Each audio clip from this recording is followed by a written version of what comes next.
Hello students, welcome to EPG Pathshala. I am Dr. Anupama, Professor at Department of Economics, Punjabi University, Patiala. I am here to interact with you on behalf of Dr. Falender Kumar Sudan, Professor, Department of Economics, Jammu University. I am going to talk about the module Population and Land Degradation from Demography of Climate Adaptation. So students, we are going to discuss about the relationship between population and land degradation. We will also discuss the policy recommendations which can improve the population-land relationship. Rapid population growth put the land resources under severe stress. Most of the environmentalists have taken the causal effect of population growth on land degradation. Overpopulation leads to decline in the natural resources such as land. With high population, land is more intensively used, land resources are overexploited, leading to its degradation, decline in soil fertility, and its precious resources. The simple solution to the problem lies in checking growing population and using better and improved technologies. These could make resource use more efficient, leading to higher land productivity and also lower the costs. In population dynamics, this two-dimensional approach has limited scope as far as land usage and land management is concerned. According to the classical theories of human and cultural ecology, the human population relates to its environment through the cultural and organizational framework. These organizational structures are changing with changes in the demographic profile. This has numerous effects on environment, land use pattern, and land quality. Therefore, stopping only the population growth or looking for technological advancements and innovations in the resource management would not be enough. There is a need to explain the mechanism that join these two variables which need to be identified. These population mechanisms consist of the social, cultural, and economic aspects. All these issues affect the land attributes due to the demographic pressures in developing countries. The population pressure and the rapid development aspect influence the demographic profile. So, with this background, this module has the following objectives: to understand the basics of population and land degradation dynamics, to analyze the relationship between population and land degradation, to explore the intermediate level variables responsible for population-land relationships, and to suggest policy recommendation to improve the population-land relationships. Structure of landholding. Structure of landholding needs immediate attention. The physical and social dimensions affect the land usage and land quality. The physical dimension includes the size of holdings, its fragmentation, and fragility. The social dimension includes the land tenure, including its use and ownership rights. The rapid population growth puts excess burden on the scarce resources of land, which rebuild the physical and social attributes. The changes in physical and social framework cause land degradation indirectly through their impact on land management practices, including land use, conservation technologies, fertilizers, lime, and other inputs. How the pressure building up from the population growth may lead to changing physical and social attributes, how the changing patterns actually result into soil degradation are the important questions. In this context, the traditional perspectives given by Malthus and Bostrup on population and agricultural intensification are incomplete, as their theories do not incorporate the significance and relevance of intermediaries into population land degradation dynamics. Resource scarcity and land. Earth system provides the humans and all other living creatures their food and livelihood. Man adapts and alters the environment to suit his needs. The adaptation mechanism depends on the resources at his disposal. According to Bostrup, the resource constraint has resulted in specialization, tools, skill and knowledge, and division of labor to meet basic needs from the resources.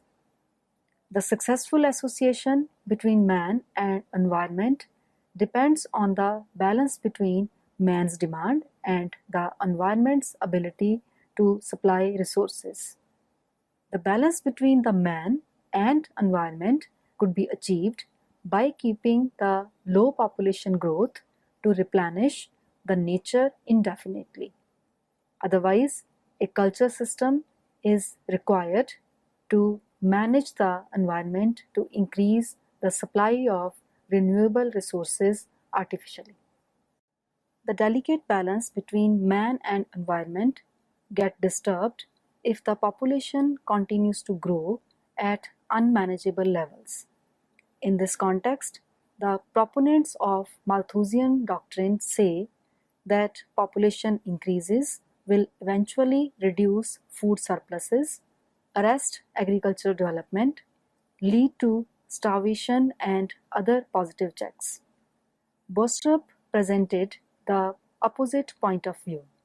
According to her, the population pressures actually lead to agricultural intensification and increased productivity.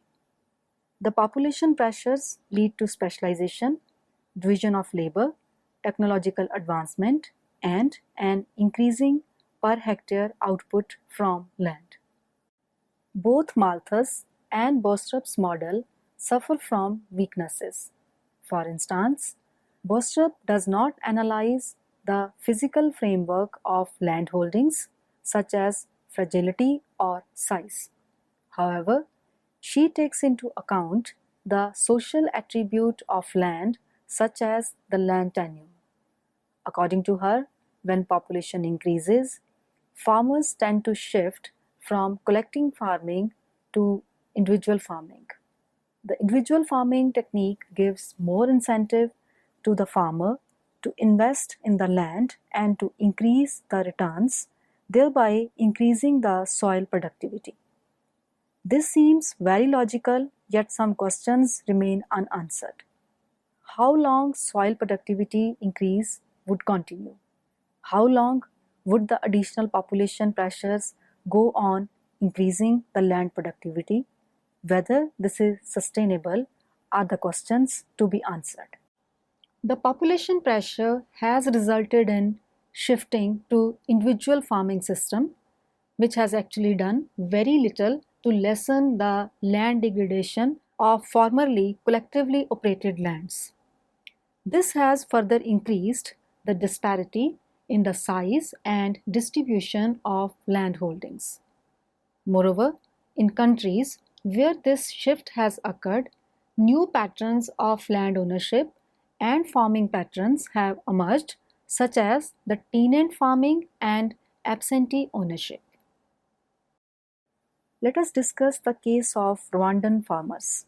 The Rwandan farmers, for instance, now rent 18.7% of all land operated, which is estimated as an increase of about 1% per year since 1983. The land tenants are less likely to invest in the soil conservation techniques than the landowners and are less likely to use their land for pasture or fallow. These land practices are not environmentally safe compared to annual crop production. Therefore, there has been a short-term gain in land productivity increase but is non-sustainable. The problem of diminishing size of land holdings is quite apparent in developing countries.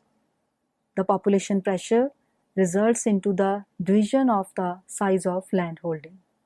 In countries such as Malawi, Rwanda, Haiti, and Bangladesh, population growth rates are very high. With rapid population increase in these countries, the declining farm size and landlessness may reach staggering proportions. Besides, the fragmentation of landholding is another factor responsible for decreasing size of landholdings. The fragmentation is concerned with the geographical dispersion of land. The greater the dispersion, the greater would be the time spent on reaching and managing these fragmented lands. This invariably leads to high opportunity costs and lesser agricultural productivity. There is significant variation in the number of these dispersed landholdings that farmers operate and the time they spend to reach them. In Rwanda, for instance, there is strong correlation between fragmentation and dispersion of landholdings. The average distance traveled by farmers with 10 or more dispersed lands is 14.8 minutes compared to 7.1 minutes for those with fewer than 5 dispersed lands. The farther the landholdings are from one another, the greater are the chances that they would be rented out. This breaks the ownership-usage relationship. Now it is interesting to discuss land scarcity and cultivation of marginal lands. Due to land scarcity, the farmers try to use whatever small piece of land they can cultivate to support their families. Therefore, the farmers expand into frontier lands or clear and cultivate their own pastures, etc. The more cultivation of marginal lands and the subsequent degradation is a common phenomena in densely populated countries. In the past, these marginal and fragile lands were left as forest lands or pastures or long fallow lands. The rapid population growth compels the small, poor farmers to the fragile ecosystems to produce food crops to support their families. The four different but interconnected dimensions of the structure of land holdings are the farm size, dispersion, soil fragility, and tenure. The high population pressure has resulted into decrease in the size of the land holdings. This has forced the farmers to look for distant lands which are considered ecologically fragile. Since the land holdings are smaller and the dependent family members are large, which force the farmers to rent the distant land holdings to others to supplement their incomes. Land management and degradation. The land management practices include investments to improve productivity and conservation as well as patterns of land use. Investment in productivity and conservation refers to the innovative practice used for irrigation, seed improvement, chemical fertilizers, and soil conservation techniques. It also refers to a transition from the traditional agriculture such as usage of manures to more modern farming methods. Land usage pattern refers to following practices, that is duration and amount of land, cropping patterns, types of crops grown, multiple cropping, intercropping, the pastoral practices, and the agroforestry. The land tenure defines farmers' access to land resources and conditions the decisions they make about how to use land. It influences the farmer's investment decisions. The land tenure systems have an intermediate role in population pressure and land degradation relationship. The common ownership of land and resources bring inefficiency and land degradation. This causes the free rider problem, where none is actually willing to invest for the cause of common property. The farmers overuse a common property to compete with other users. The overuse of soil eventually leads to severe land degradation. Other view is that the common lands do not necessarily attract degradation. Rather, an irresponsible attitude of the sharecroppers cause land degradation. At the same time, strong cultural and ethical bond may prevent them from doing so. Everyone actually ends up doing better for the soil upgradation and conservation. The traditional land tenure systems in the Amazon region is undergoing a rapid restructuring of landholding.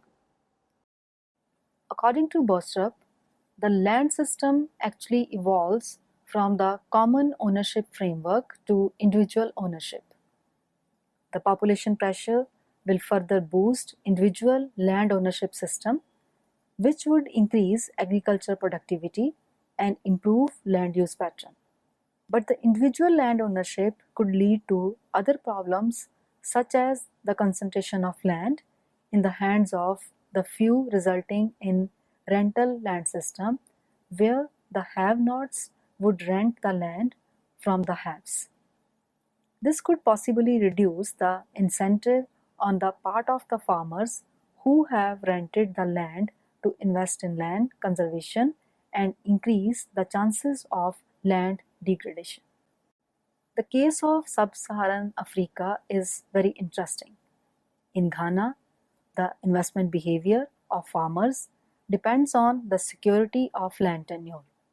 The farmers are more likely to improve lands if they own lands or have long-term use rights than on lands they operate under short-term use rights. Compared to farmers in Ghana, the Kenyan farmers with more assured land tenure are more willing to invest in their holdings. The land tenure arrangements among small farmers in Java show that under certain conditions, sharecropping was not a deterrent to investment. A review of agroforestry practices in sub-Saharan Africa further shows that it is not clear whether individual ownership motivates farmers to invest in agroforestry and technologies for soil conservation. Similarly, we can also look at the case of United States.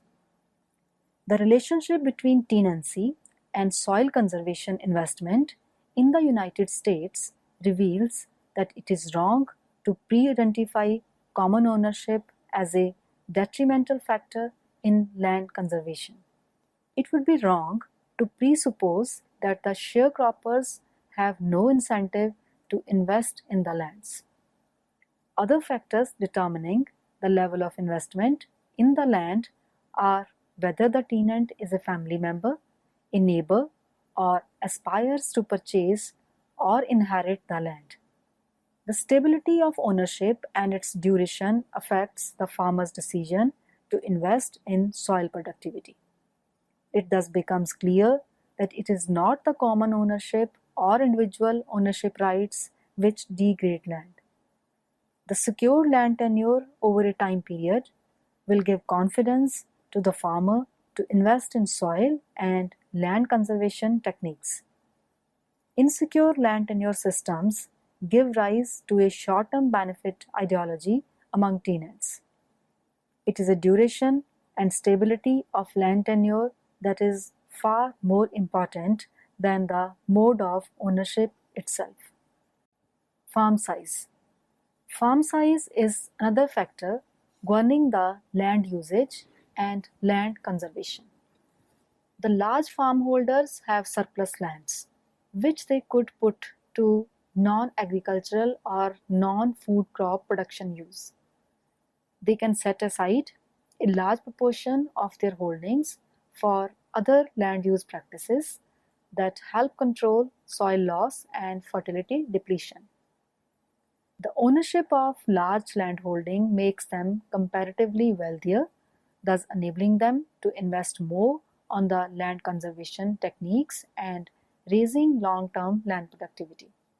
Small landholders also have their share of advantage because of the abundant labor that they process.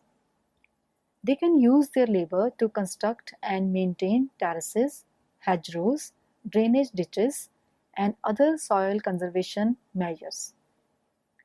In the situation where the family continues to expand, they might end up closer to the margin and at greater risk. According to Bostrup, due to additional population pressure, the size of the holdings is bound to fall eventually. Thus, the duration of lands which are left uncultivated and fallow has to be reduced. Though other variables such as better yielding seeds, fertilizers, and better irrigation facilities could substitute the duration of the lands kept uncultivated. Now let us look at the case of Mexico and Central and South America.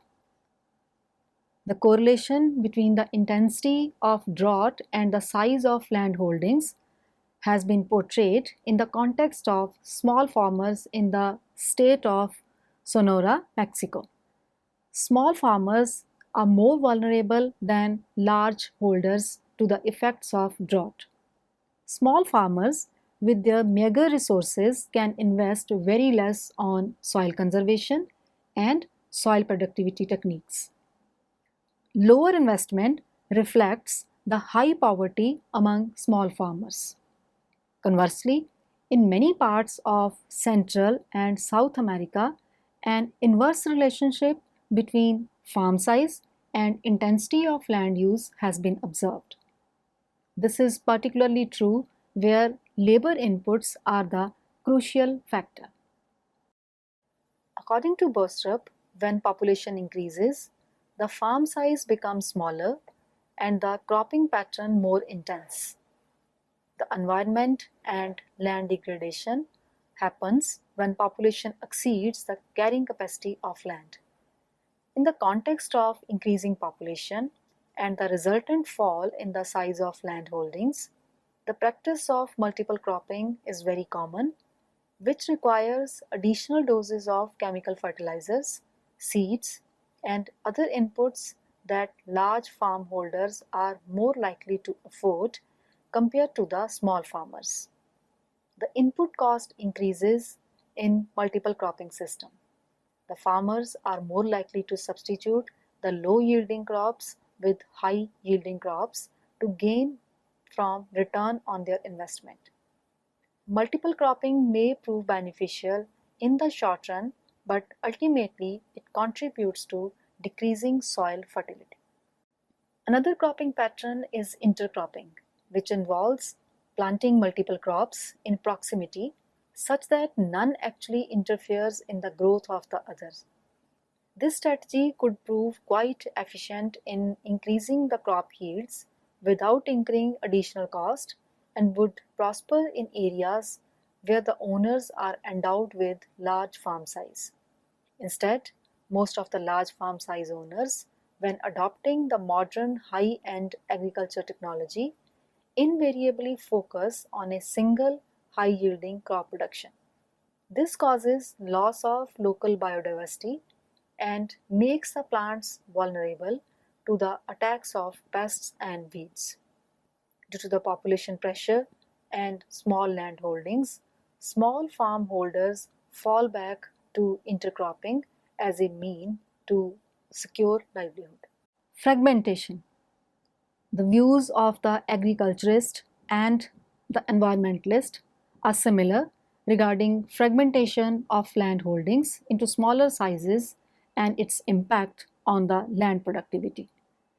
There is the problem of maneuvering machinery for bigger farms and smaller size of land. There are production losses due to high ratio of field edges to total area. However, according to the supporters of fragmentation, diverse lands are spatially distributed, giving an option of crop diversity and better chances of crop success. The literature talks about the impact of smaller farm size on productivity, but it doesn't focus much on how fragmentation influences land use. Investment strategies and productivity. The Angola region of Ghana provides an exception.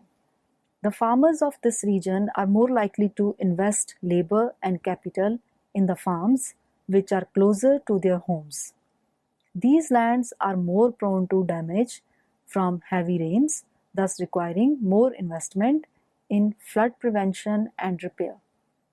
Thus, the susceptibility to rain damage could be identified as one important factor in the farmer's decision to invest in nearby fields. However, one cannot rule out the possibility that the cost involved in shifting the labor and other inputs to distant areas could be one of the determining factors in opting for nearby fields. A second exception is the returns to investments in soil conservation. The returns on investment are greater from the nearby farms than the farther ones.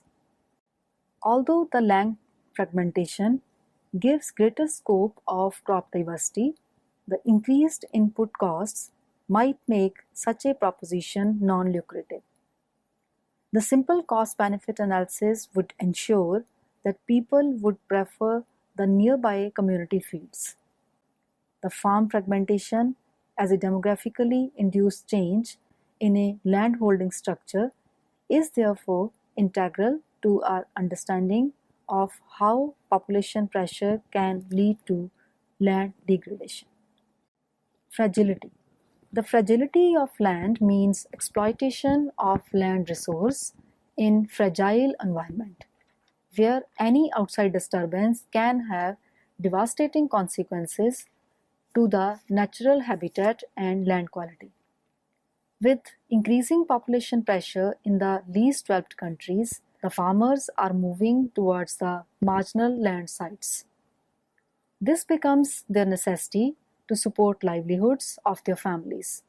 In search of better land to secure improved livelihoods, the farmers tend to move from their native environment to the external fragile environment, which invariably ends up in exploitation of these lands and the ecosystems. The population pressure and land scarcity have also caused the movement of farming community to the fragile and marginal lands which were traditionally kept untouched. The intensive use of these fragile lands by the cultivators and farmers has caused environmental damage. Due to rapid population growth, these fragile lands are being intensively cultivated. Most of this region falls in the hill or mountain slope region. A loss of conventional forest and vegetation cover exposes the land to wind and water-based soil erosion. It results in ever-increasing input costs to maintain farm productivity. This causes a downward spiral of low production and low investment. Different crops have different climatic and nutrient requirement and differ in terms of level of soil protection and biomass. With abundant land or lower population, the farmers have the luxury to choose the appropriate crop and cropping pattern. But once the land becomes scarce, farmers have to move to the marginal lands. Besides, the market conditions greatly influence the cropping decision of the farmers. The favorable market signals and forces the farmer to cultivate crop in an ill-suited environment. Moreover, with technological change or degradation, farmers adapt agricultural practices suitable to new conditions or by moving into ever more fragile environment. In the Amazon region, the marginal patches are experiencing intense cultivation. The demographic pressure is the main determinant of this trend.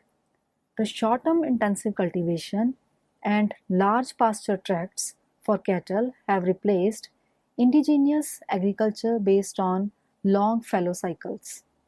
The deforestation in the Amazon has encouraged migration to the region.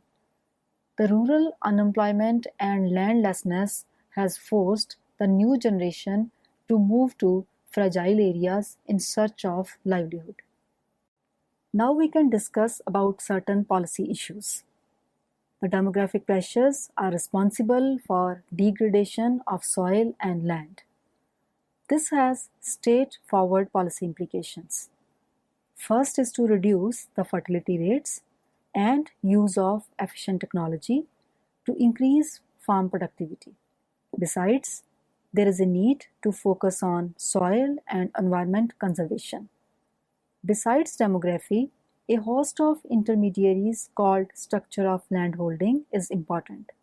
These intermediaries include the physical association of tillers, farmers, and herders to the social milieu. The physical and social dynamics govern the relationship between the population growth and land degradation. A mounting geographic pressure affects and alters the structure of landholding. Many households have experienced a diminishing farm size due to increasing population size. Land ownership has little consequences on the degree of environmental degradation. What matters is the security of tenure. The population pressure has left many farmers landless. Due to demographic pressure, available land is divided into smaller per capita land. Smaller farm sizes attract intensive mode of cultivation and strategies which could give higher yield per hectare. Small land owners are well equipped to adopt practices that require significant cash outlays and access to credit. The fragmentation of land causes the farm size to shrink. The spatial distribution of land has involved high costs, which are in the form of extra time being spent on movement and the transfer of input resources from one piece of land to another. Farmers tend to invest lesser in the far-flung land. On the other hand, fragmentation gives farmers a better chance of crop success. The other aspect is that of fragility of the marginal lands. The demographic pressures forces farmers to enter the environmentally fragile land. Due to increasing need for newer and cultivable lands, these ecological fragile areas have come under tremendous pressure. With the expansion and growth of these regions and greater accessibility to modern means and irrigation, the earlier non-accessible areas are now being cultivated. So students, let us sum up what we have learned from this module. In case of distant and less stable lands, cost-benefit ratios of conservation technologies will become less favorable to farmers, resulting in increasing land degradation. The demographic pressure may not necessarily and directly cause land degradation. In a system where the changing land holding structure due to population growth is checked, land degradation could be avoided, which is easier said than done. The subdivision and consolidation of land holdings, absentee landholding, and use of fragile lands are all parts of the structure of landholding. These aspects are really hard to alter. Moreover, due to the varied socio-cultural, agroclimatic, and historical conditions of different countries of the world, a uniform solution is inapplicable. We mostly focus on family planning methods to, to reduce population so as to curb its evil effects on land. A change in land policy governing the ownership rights of land and other contracts such as lease and renting could have serious effect on the family decisions of the landowners. A policy framework which focuses on population reduction and environmental protection in isolation of one another would not help. Therefore, it is needed to look into the role of the intermediaries involved. That's all with today's lecture.